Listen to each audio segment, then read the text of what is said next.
Hello, has it been a long time or what, y'all? Okay, let me start off proper. Hey guys, it's Keisha. And I know it has been months, like 2 at least, since I spoke to you all. So I'm coming in to give you, it's going to be like a real quick update, but I do want to talk to you guys.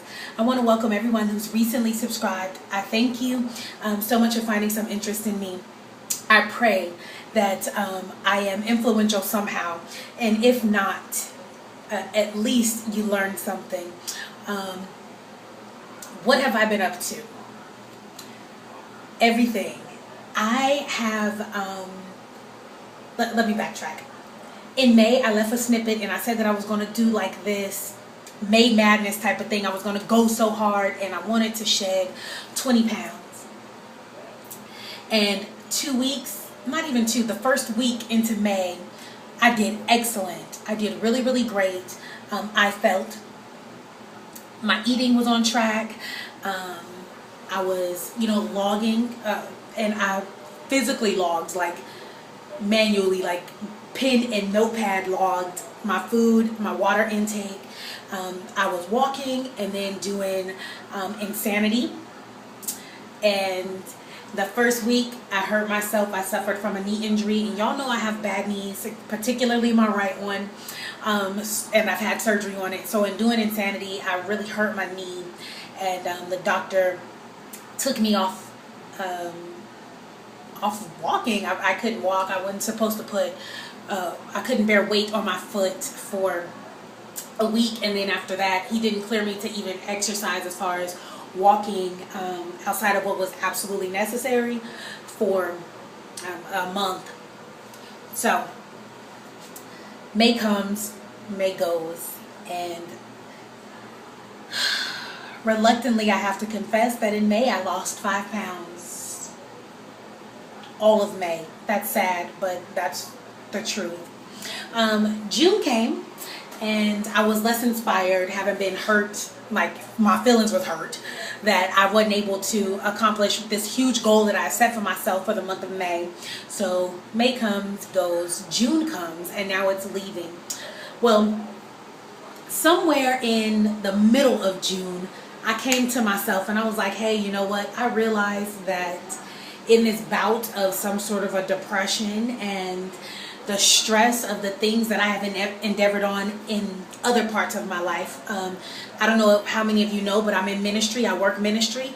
That is a serious thing. I do not play about people's souls. That is an important thing to me. So I put a lot of energy into that area.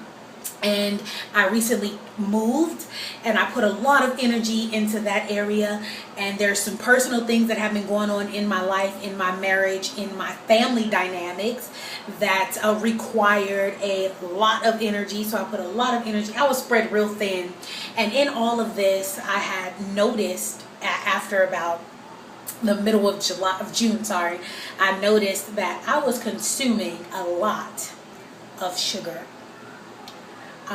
I live in Phoenix, Arizona. Y'all know we do 113 quick, like 8 in the morning, it'd be 113 degrees outside.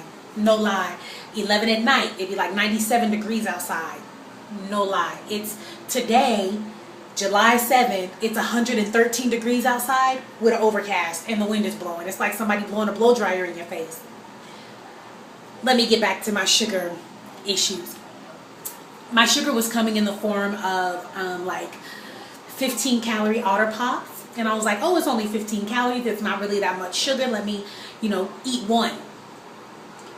A little while later, let me eat 2. Suddenly I noticed I was eating them 2 at a time, and I was like, well, it's only 30 calories. Yeah, it is only 30 calories, but it's like 30 calories from all sugar. Keisha, what are you doing? And then I would go and I would visit my mom. My mom is a baker, always have been. She makes beautiful arrangements, cakes and pies and beautiful, lovely, delicious things. I would go and visit my mom. Of course, mom was pulling something out the oven, some bread, some cake, some something coming out the oven. And while I wouldn't have a whole piece, I'll have a piece of a piece. Still too much. I was doing things like thin bagels, and it was a lot of carbs, you know, all these things that break down into sugar. A lot of fruit juice, still juice though, fruit juice, and I was convincing myself that it was okay because I was mixing it with some water. But in the middle of June, I realized that I have a sugar addiction. I am now addicted to sugar. And while from time to time, pre-gastric bypass, I would have a sugar craving. And sometimes I would want chocolatey things and some sweet things.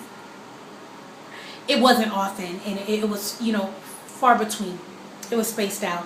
But I had found myself constantly craving these sweet things.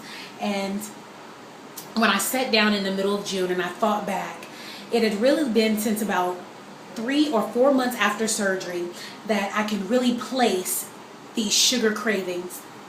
That being said, I got back with a nutritionist, and I went to see the nutritionist, dietitian, and I said, hey, I need a food plan. I've had gastric bypass. I have lost nearly 100 pounds. I do not want to regress. I am addicted to sugar. I realize this. What can we do? So I went in and I made some plans with her, and I actually go and see her in 2 weeks now.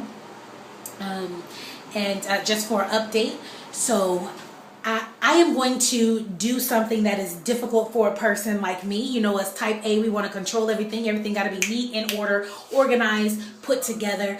I am also very stubborn, self-sufficient, and I have taken care of Keisha for a long time by myself. That being said, I am going to not just swallow my pride, but completely throw it out the window. And I want you all to hold me accountable. I have been logging my food on fitnesspal. And it's the same name that I use here on YouTube at 83 Keisha. On fitnesspal, I've been logging. Now y'all can see all the crazy junk that I eat because I put it all down. If I nibble, lick it, taste it, if I smell it too hard and I feel like it touched the back of my tongue and some taste buds, I put it on there. It's not the best thing, and I absolutely don't recommend that you guys follow that to a T, but I do recommend that every now and again you look at what I'm eating and say, hey Keisha, that looked real sweet. What you doing? Reel it back in. I need some accountability. I started off this journey expecting that of myself. I thought that I would be able to return to this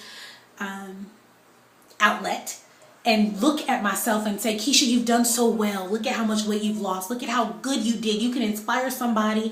But more, even more pressing to me at the time was, you can inspire yourself to do better. Don't regress. Don't go back, Keisha.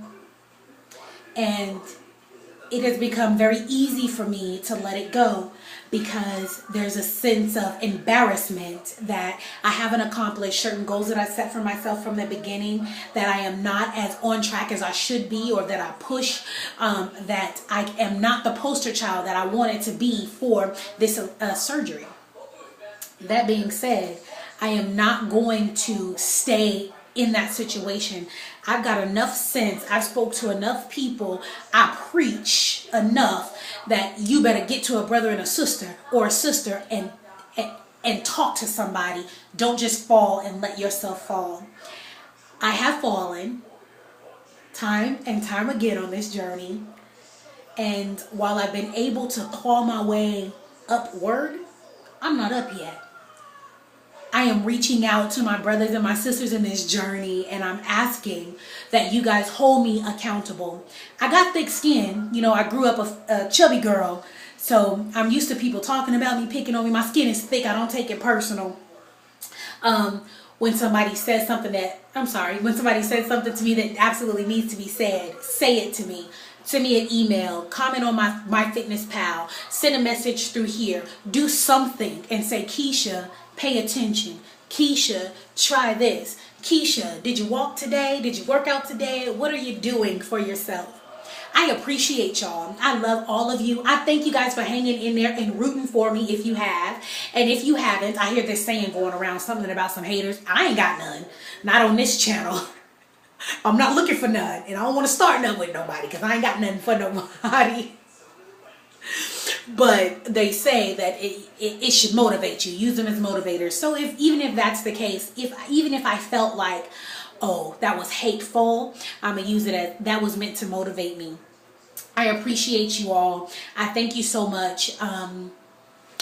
Pray for me, y'all. Continue to pray for me that God uses this journey to influence somebody else to do something better for themselves, whether it's to get healthy, whether it's to walk or change their diet, or to recognize issues that they have that may have been acceptable in their society.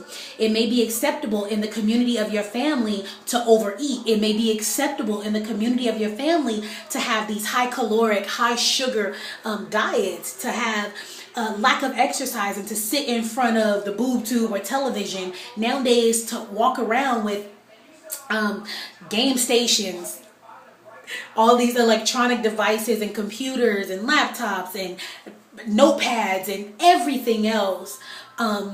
It's become socially acceptable for us to be lazy. I remember when I was a kid, I used to run around and my mama would put me outside. Get outside. Ride the bike to auntie house. Go play with your cousins. Run to the store. Go do something. Now I look at my little cousin who's 14 and he don't walk outside. His little sister who's 7 doesn't go outside. They will look at you like you have mess on your face if you say go outside and play. Like, what? What's that? What's outside? Outside to go where? Are we leaving? But it may be, it may be acceptable in somebody's society for all these things. I pray that I can influence them to do better for themselves. I'm not saying that that's necessarily bad, that your community is bad for accepting that. I'm saying that that may very well be bad for your body. And if it's not bad when you're 10, it may get bad when you're 20. If it's not bad when you're 20, you may feel it when you're 30, so forth and so on. I pray that is not the situation, but it may be. So I pray that I'm able to influence somebody to do better for them. And I thank you all for reminding me that this thing here, this body here, this vessel that my soul is living in is not even mine. This is the temple of the Lord's. And I need to maintain and upkeep his temple. If not for my sake, remind me, Keisha, for his glory, you gonna do this. You will be victorious because he is victorious. Alrighty, y'all. I have babbled and I said it was going to be short, and I didn't mean to lie on purpose. I love y'all. I missed y'all. I thank y'all. I'll talk to y'all real soon. Bye-bye.